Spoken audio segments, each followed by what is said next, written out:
morning, viewer. Here is Spondon. Good morning, Spondon here. Today I am about to recite a poem on hummingbird.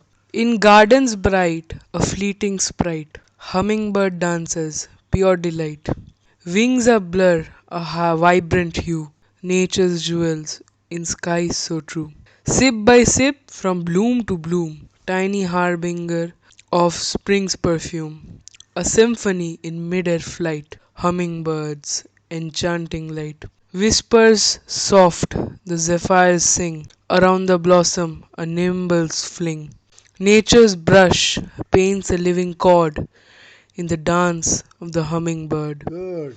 Graceful hum, a mesmerizing tune underneath the golden moon. Tiny heartbeat, a rhythmic play in gardens where dreams sway. Hovering gem in nature's embrace, a moment's beauty, a fleeting trace. O hummingbird in gardens of art, you're a poetry written in every heart. Beautiful.